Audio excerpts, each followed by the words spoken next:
De gauche, pourquoi faire cette précision? Y aura-t-il des socialistes de droite?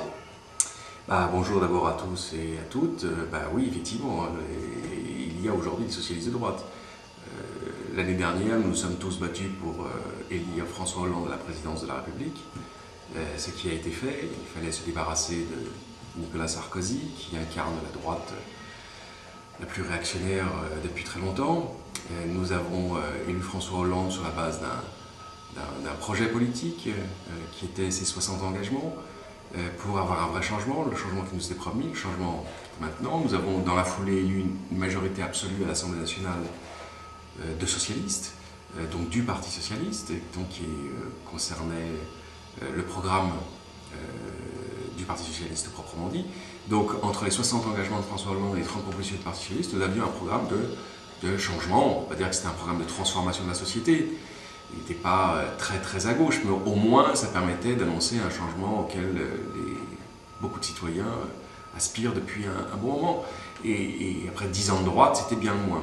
Et on constate aujourd'hui, malheureusement, que François Hollande et son gouvernement, celui de Jean-Marc Ayrault, et sa majorité absolue socialiste, pratiquent une politique qui indiscutablement est de droite, à bien des égards, dans bien des domaines.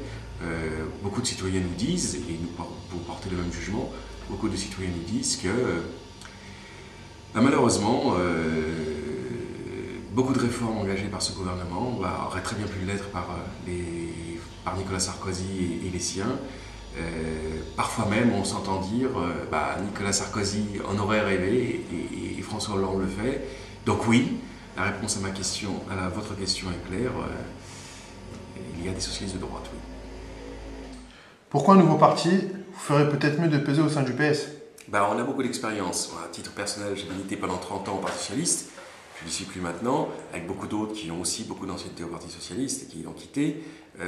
On voit bien que le Parti socialiste n'est pas amendable. Nous avons eu plusieurs expériences depuis 30 ans. L'expérience sous François Mitterrand, Mitterrand 1 et Mitterrand 2, qui se sont soldées à chaque fois par des déroutes électorales. L'expérience avec Lionel Jospin, qui s'est terminée par le funeste 21 avril 2002, où la gauche a été complètement éliminée. Donc là, on est dans une nouvelle expérience et on voit bien qu'avec les politiques qui sont menées, qui sont des politiques fondamentalement de droite, ça c'est indiscutable, tout le monde nous le dit, on va vers de grandes difficultés. Donc le Parti socialiste n'est pas amendable. J'en suis arrivé à cette conclusion avec de nombreux camarades. On a beau tout essayer, d'essayer de peser dans le parti, congrès après congrès, on n'y arrive pas. Ce Parti socialiste sait tenir des discours de gauche très revendicatifs et même être dans la démagogie lorsqu'il est dans l'opposition, et dès qu'il est au pouvoir, eh bien malheureusement il mène des politiques qui sont alignées sur le modèle libéral et donc qui sont très sensiblement les mêmes que les politiques de droite. Donc dans ces conditions, maintenant les faits l'ont prouvé à plusieurs reprises, ce n'est plus possible. Le Parti socialiste n'est plus le parti qui est en capacité de porter des politiques de gauche dans ce pays. Voilà. Donc il était nécessaire de passer à l'étape de construction d'un nouveau parti, qui est le Parti socialiste de gauche, c'est-à-dire clairement dans le courant politique, dans le courant de pensée socialiste, avoir une nouvelle structure, une nouvelle organisation qui permette de rassembler celles et ceux qui ont envie d'agir politiquement à gauche et qui prennent l'engagement de tenir les promesses qu'ils font auprès des électeurs. Pourquoi ne rejoignez-vous pas Mélenchon, qui lui aussi est un ancien socialiste?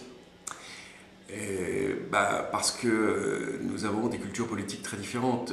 Jean-Luc Mélenchon a été d'abord un responsable politique au sein de la direction nationale du Parti socialiste, un militant de longue date qui a constaté lui aussi que le Parti socialiste était irréversiblement ancré sur le libéralisme et qu'il était dans l'incapacité de pratiquer des politiques de gauche.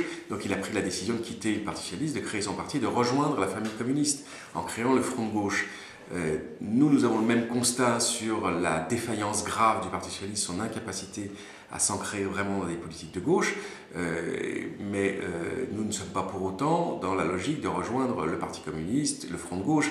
Nous avons une culture politique totalement différente. Nous sommes de la filiation du socialisme démocratique français, donc de la social-démocratie telle qu'elle a été construite en France par la SFIO notamment, et nous souhaitons le rester. Nous voulons dire à celles et ceux, citoyens de ce pays, qui se sentent socialistes, c'est-à-dire des hommes et des femmes de gauche, profondément attachés à la démocratie, aux libertés et à des politiques de solidarité et redistributives, nous souhaitons leur dire que nous créons un espace politique qui leur est propre, sans pour autant rejoindre le Parti communiste, la galaxie communiste, que ce soit des communistes issus de la tradition de l'Union soviétique ou néo-stalinienne, que ce soit la tradition trotskiste ou néo-trotskiste, maoïste, etc., dont d'ailleurs est issu, à ma connaissance, Jean-Luc Mélenchon. Ça, c'est une tradition communiste dont nous sommes totalement étrangers.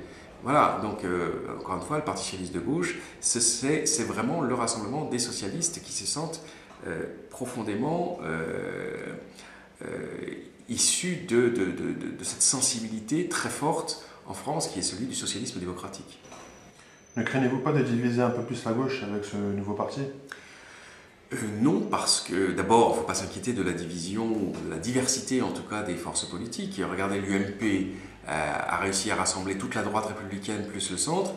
Ça ne l'a pas empêché de perdre toutes les élections intermédiaires depuis 2008. Les élections municipales, les élections au Conseil général, les élections régionales, les élections européennes, toutes les élections intermédiaires, elle les a perdues et perdues massivement alors qu'elle est unie. Et qui a gagné en face? La gauche. La gauche dans toute sa diversité, avec le PS, avec le PC, avec ses différentes composantes du front de gauche, avec Europe Écologie Les Verts, etc. Malgré cette extraordinaire diversité d'appareils, d'organisations, la gauche a gagné, elle a gagné massivement. Donc le critère de solidité, de victoire électorale n'est pas déterminé par les organisations elles-mêmes, elles sont déterminées par le fond politique que l'on porte. Et le fond politique que l'on porte, c'est savoir répondre aux attentes de la population, et notamment du peuple de gauche, pour ce qui nous concerne, à savoir mener des politiques de justice sociale fondées sur de la solidarité pour faire en sorte que ceux qui sont en situation de difficulté, en situation de faiblesse, en situation de fragilité, puissent pleinement intégrer la société, puissent pleinement accéder, notamment par le travail, à la construction de leur propre vie, la construction de leur vie sociale.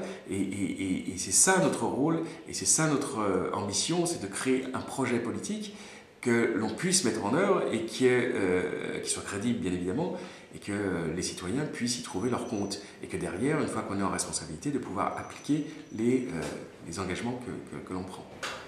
Le PSG est-ce purement local ou est-ce une organisation nationale? Alors, le Parti socialiste de gauche est un parti qui a été dûment déposé. C'est un parti qui développe son activité sur l'ensemble du territoire de la République, donc en France métropolitaine comme bien sûr dans les départements d'outre-mer. Notre volonté, c'est d'être présent dans le débat public à tous les échelons de l'organisation territoriale du pays, que ce soit les communes, les départements, les régions, mais nationalement bien évidemment. Et donc nous avons bien l'intention de présenter des candidats lors des différentes prochaines échéances électorales pour présenter à la population nos propositions, notre projet pour la France, et essayer de faire avancer, bien entendu, un large rassemblement de forces socialistes qui se sentent de gauche. Il est temps maintenant que nos concitoyens et ceux qui souhaitent s'investir dans la vie politique sachent qu'il y a une structure désormais qui est là pour les accueillir, que les portes sont grandes ouvertes et qu'il y a possibilité de faire de la politique dans ce pays en étant à la fois à gauche, en étant à la fois démocrate, profondément attaché à des valeurs progressistes et surtout qu'aucune discrimination n'existe entre ceux et celles qui souhaitent s'impliquer. Le Parti socialiste de gauche est un parti fondamentalement ouvert qui ne pratique aucune discrimination vis-à-vis des uns et des autres. Je pense que ce sera quelque chose de très novateur dans la société française aujourd'hui.